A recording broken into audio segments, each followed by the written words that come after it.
ठीक है, क्या आपने कभी सभा सुनी है जो अंतरिक्ष से दिखती है? अंतरिक्ष से? हाँ, मैं कुंभ मेले पर हूँ।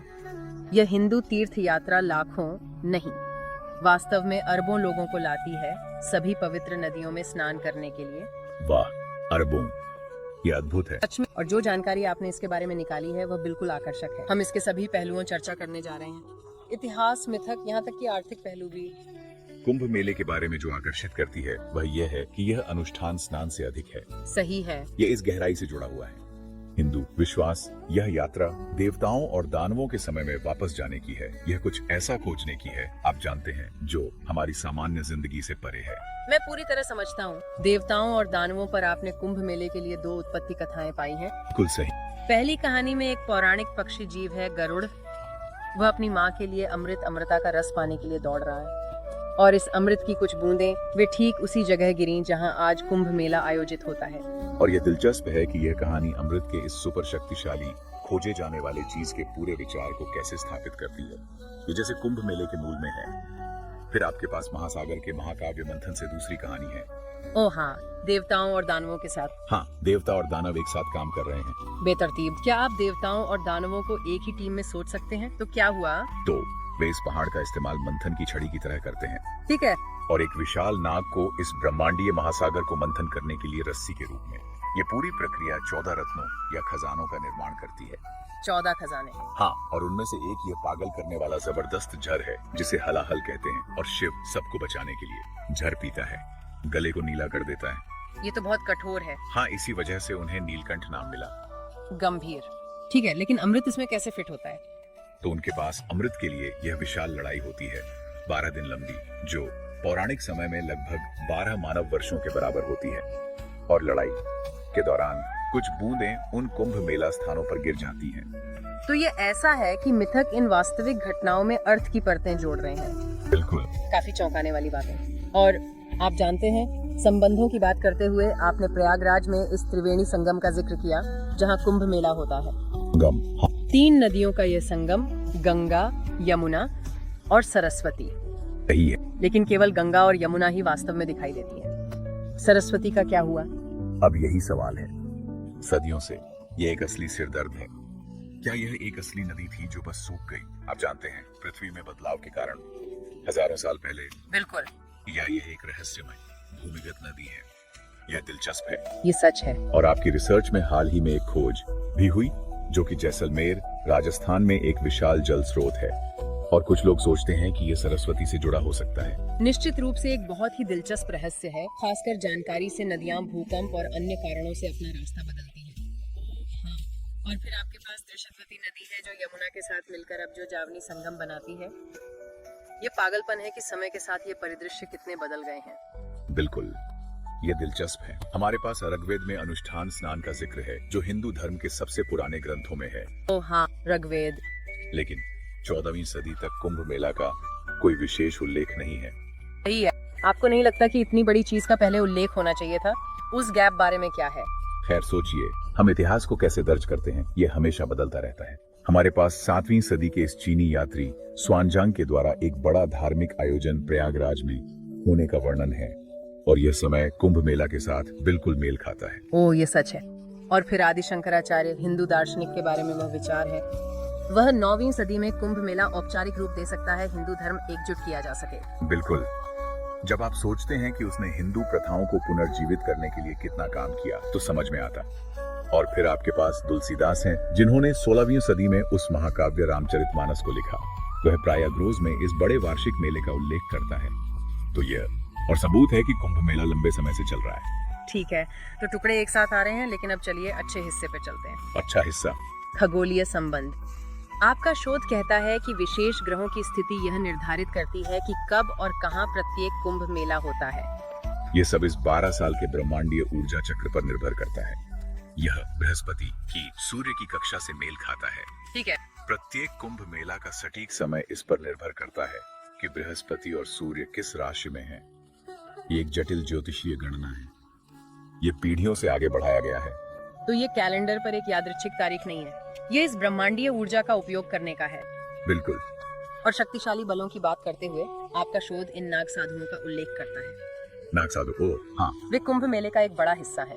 उनके शरीर पर राख लगी होती है, उनके बाल लंबे होते हैं और वे त्रिशूल उठाए हुए होते हैं। हाँ, बहुत तीव्र। वे खुद में लगभग पौराणिक लगते हैं। की कहानी क्या है? ये काफी दिलचस्प है। वे हिंदू धर्म के रक्षक, जैसे योद्धा भिक्षु।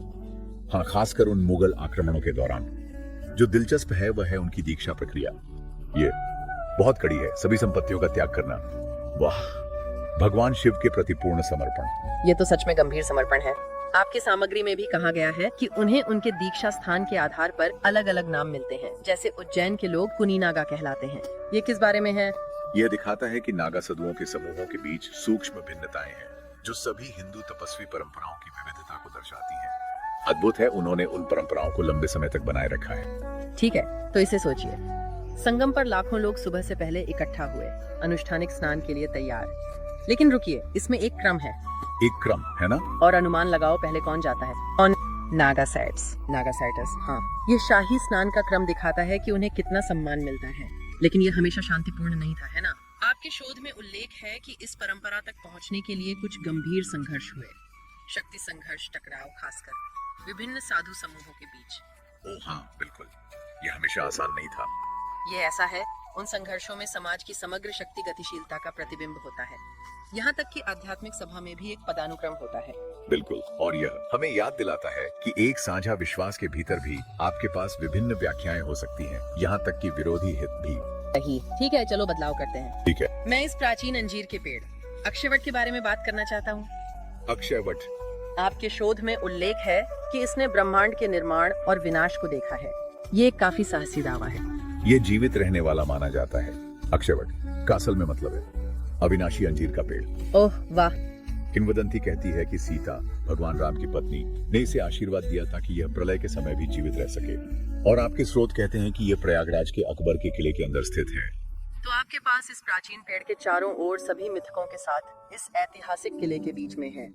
अविश्वसनीय। यह वास्तव में महत्व की एक और परत जोड़ता है। अब चलो वर्तमान दिन पर चलें। इस कार्यक्रम में लाखों लोग हैं।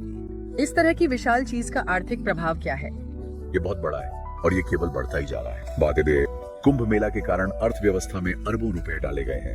अरब। सरकार इस कार्यक्रम के लिए अपना बजट बढ़ाती जा रही है। ये एक बड़ा आर्थिक प्रेरक है। तो सभी को फायदा होता है, राज्य, स्थानीय समुदाय। इसमें संभावनाएं हैं।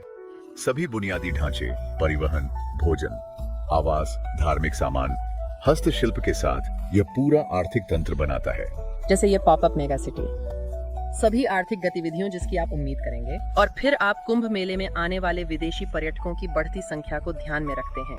आर्थिक विकास के लिए संभावनाएं, विशेष रूप से पर्यटन में, ये बहुत बड़े हैं। तो कुंभ मेला ये आध्यात्मिक मेरिट और आर्थिक लाभ है। प्यार करने क्या नहीं, लेकिन मान लीजिए कि कोई अपने कुंभ मेला के अनुभव को एक स्तर ऊपर ले जाना चाहता है। एक स्तर ऊपर। आपके सामग्री में इस चीज का उल्लेख है जिसे कैल्फास कहा जाता है। कैल्पफास। 1 महीने का आध्यात्मिक रिट्रीट। 1 महीना। हाँ, इसमें क्या शामिल है? यह गहन है। कल्पना कीजिए, साधारण जीवन, सख्त आहार, हर दिन गंगा में स्नान करना, हर दिन, सभी गंभीर आध्यात्मिक विकास और शायद मुक्ति के लिए मोक्ष। ये गहन लगता है, लेकिन ये फायदेमंद भी है। आपके शोध में विवरण बहुत दिलचस्प है। जौ के बीज बोना, तुलसी के पौधे की देखभाल करना, यहाँ तक कि इस समय विशेष कपड़े पहनना, ये भक्ति का एक पूरी तरह से अलग स्तर है। ये सब कुछ छोड़ने और इन आध्यात्मिक प्रथाओं में पूरी तरह से डूब जाने के बारे में है। स्वयं की खोज की एक यात्रा, प्रतिबद्धता की एक सच्ची परीक्षा। ठीक है, आपके पास कुंभ मेला का अनुभव करने ये सभी अलग अलग तरीके हैं, लेकिन क्या सभी कुंभ मेलों का अनुभव होता है? यह एक अच्छा है। वास्तव में 4 प्रकार हैं। 4 प्रकार। महाकुंभ मेला, बड़ा वाला, यह प्रयागराज में हर 140 साल में होता है। फिर हर 12 साल में पूर्ण कुंभ मेला होता है। फिर हर 6 साल में अर्ध कुंभ मेला, और अंत में वार्षिक कुंभ मेला, जो स्थान बदलता है। ये अद्भुत है कि कुंभ मेला के भीतर भी कितनी विविधता है। यह वास्तव में हिंदू प्रथाओं की विविधता को दर्शाता है। जैसे हर किसी के लिए एक कुंभ मेला अनुभव है, जो आपकी प्रतिबद्धता और सितारों की स्थिति पर निर्भर करता है। बिल्कुल, यह विश्वास, परंपरा और सांस्कृतिक अभिव्यक्ति का यह समृद्ध ताना बाना है। यही कुंभ मेला का सार है। यह अद्भुत है। हमने यहाँ केवल सतह को ही छुआ है, लेकिन यह स्पष्ट है कि कुंभ मेला केवल एक सभा से कहीं अधिक है। प्राचीन मिथकों से लेकर आर्थिक उछाल तक, यह वास्तव में अद्वितीय है। ये सच में कुछ खास है।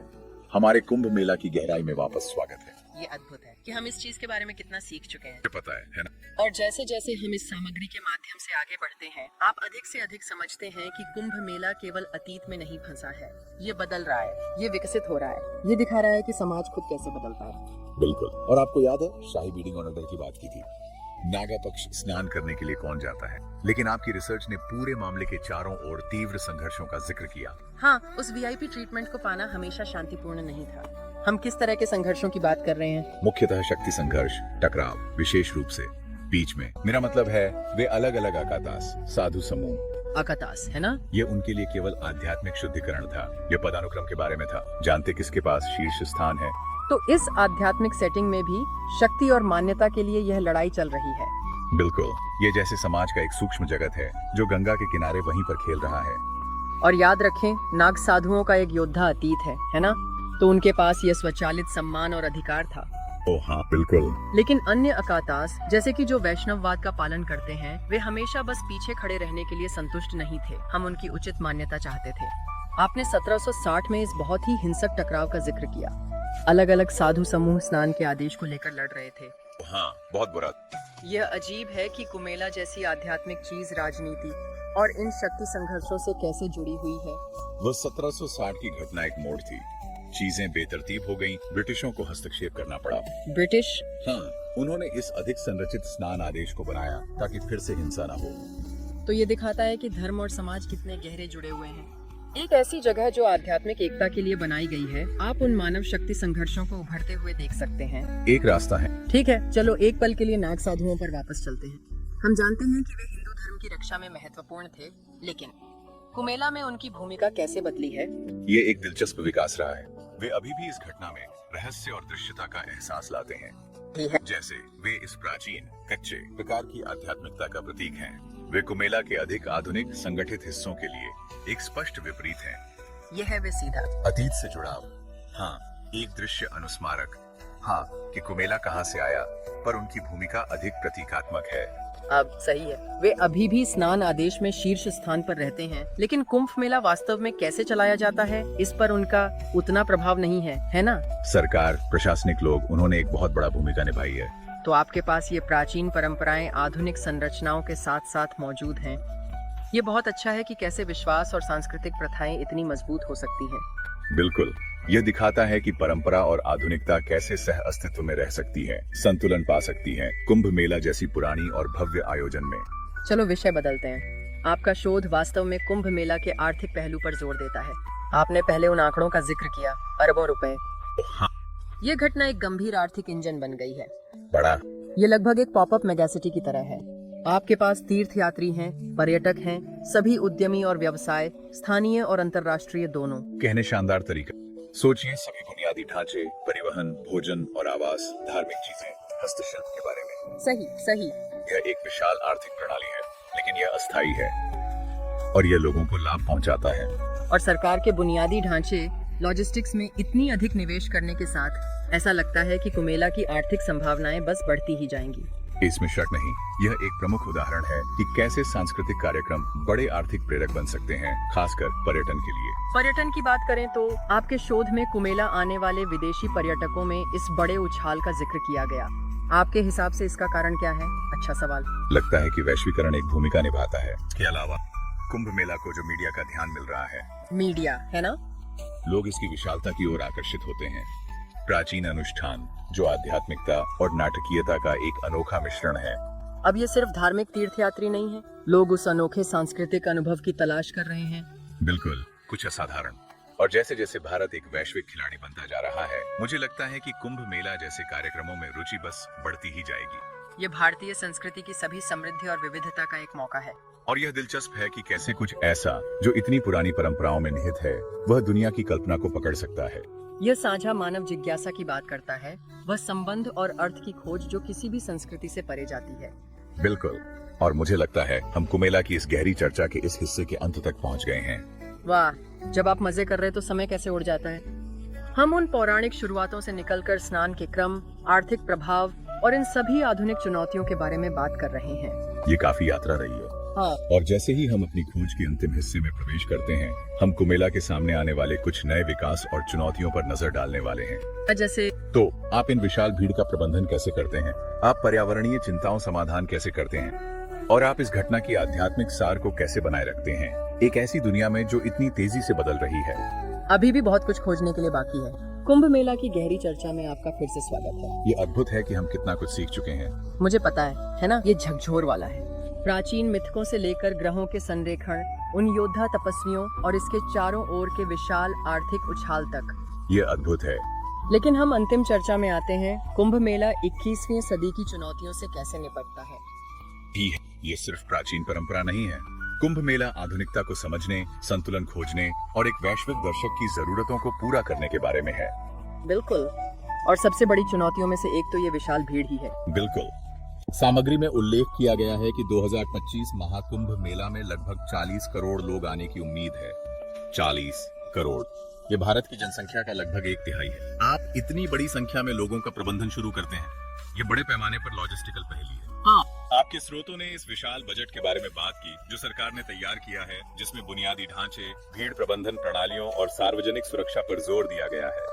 उन्होंने सड़क नेटवर्क का विस्तार करने, अस्थायी पुल और आश्रय बनाने और उच्च तकनीक निगरानी का उपयोग करने के बारे में बात की। ओ हाँ, बहुत सारी तकनीक शामिल है। मुझे जानकर हैरान था वे भीड़ की गतिविधियों और संभावित बाधाओं की भविष्यवाणी करने के लिए AI और डेटा एनालिटिक्स का उपयोग कर रहे हैं।